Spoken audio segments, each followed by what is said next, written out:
So I'm Nick Ihli from Adaptive Computing, and at Adaptive, our focus is on helping customers and users get more workload done faster and making it easy for them to do so.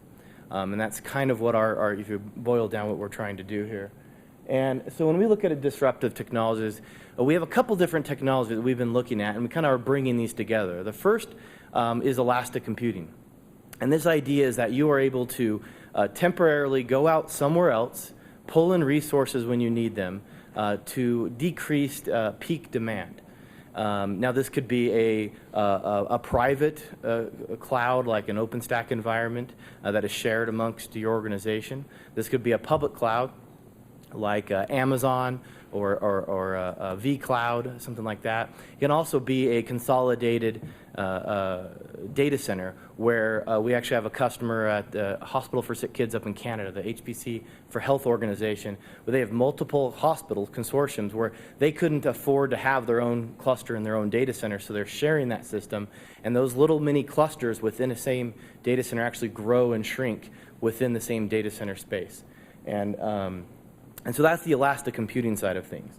So the next thing that we are seeing as somewhat disruptive in the space and from customers that are speaking with us is the idea for containers that allows a user to, in a sense, have their own image or own software stack within their environment, and that's tailored for their workload. And so they submit their job, and that container then is set up, and their job runs within that container, and then that's dynamically pulled down. This can enable things like checkpointing of serial workload, which we'll get into a little bit of the benefit of that. So the idea here is we have these two separate technologies and then pulling these things together and basically leveraging containers in an elastic space. Now, why is this disruptive? Well, from a container perspective, we call it BYOI, bring your own image. Where now you have the ability to somewhat be portable within your HPC. You can take a workload that you've ran within your software stack and your image and take that to another organization, to collaborative research organizations.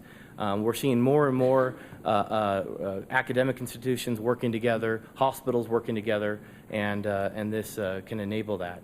From an SLA perspective, with elastic computing, we're able to go out and grab resources when they're needed, so that when that peak demand comes in, we can deplete that backlog. And so those jobs are going to get executed faster because they don't have to wait for the resources in-house to become available. And then preemption becomes a large factor, where we have checkpointing can be enabled here within the containers, where you can checkpoint that container, you bring in a higher priority job, maybe a larger job, get that in, get that out, and then resume that workload that you currently had checkpointed as you pull up that container at a checkpointed state. This provides flexibility of resources and resource availability, which in a sense equals more workload completed. And when users are now not having to be on a partition system where they have a queue on one system and a queue on another system, so you have a larger backlog.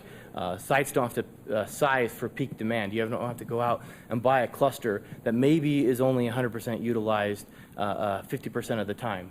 Instead, you can have a smaller system and then go out to other resources when they're needed. What will this do in the marketplace? Well, sites are no longer bound to data center space limitations. I mean, this is what we're seeing in that HPC for Health group. You had all these smaller organizations that they just would not be able to go out and buy their own data center, buy their own HPC system. They just don't have the space, they don't have the money to buy that physical hardware. So instead, they can pool their money together, work within a larger entity, and then have their static system within that entity, and then grow out as they need it, and add more resources. Then when those resources are no longer needed, they can be taken away and given to another organization. And so these smaller organizations, smaller companies, HPC is becoming more and more prolific within research and within commercial companies that are doing products. We want to help those customers get to product delivery faster. And small organizations, they can take advantage of on-site resources, but also off-site resources. and lower that barrier to entry there. And in the end, just better research collaboration, where now these users can come and bring their image that is specific to their workload.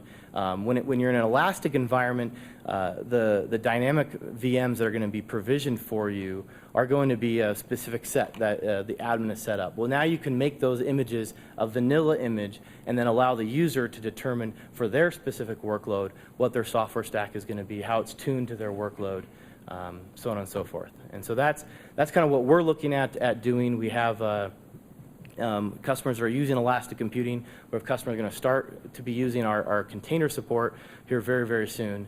And then the idea is to marry those two together so that when you're doing elastic, you can also have your own container within that elastic environment. And that's all I have. All right. So thank you. And my question, we'll start out with the containers. Say my workload is MPI, uses multiple physical nodes on a HPC cluster or Cray, whatever. How do you support that in a container that crosses physical nodes that might have a different latency characteristic than where you put my container? Yeah, no, that's a great question. So our first kind of path of what we're doing with containers is serial workload. Is not going to be parallel. That is our kind of our next plan of attack is handling MPI, and then of course also on the policy side of things to make sure the workload is maybe placed within a set of nodes that you're not going to have different latencies there.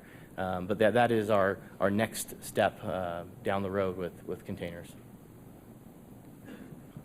Who does the work of setting up the processing stream, especially for, you know, I would say the people in the biosciences do a lot of serial codes, but they're not going to be able to do containers and so forth on their own.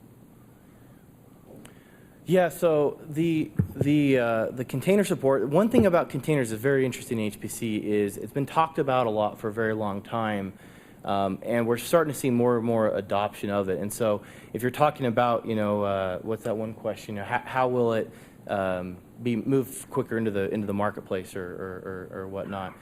That's an area we're still kind of waiting to see how that's going to happen. How are they going to be able to set that up? Normally that's, you know, the administrative group are going to be setting up all the containers in their registry and so on and so forth. But we're still, I think the jury's still out on how effective this is going to be. How does that affect workload? You know, you mentioned certain types of workload. There's other types of workload that, you know, how will those be able to run effectively in containers? Will the benefit of using a container outweigh maybe some other issues that might come into play there? Containers bring in some security questions, and right now things like Docker don't necessarily solve that or don't really try to solve those security questions, and so certain organizations may just not be able to say, you know, I can't even use that. And so we're in that early territory with containers to see, you know, how are they going to be able to be utilized within the HPC space? Will it really be a benefit? We're having a lot of people though very, very interested in it, and so we've been pushing forward and supporting that and working with a number of partner organizations to kind of build out those use cases. And does container support really help? And then will it help when you're doing an elastic type of situation?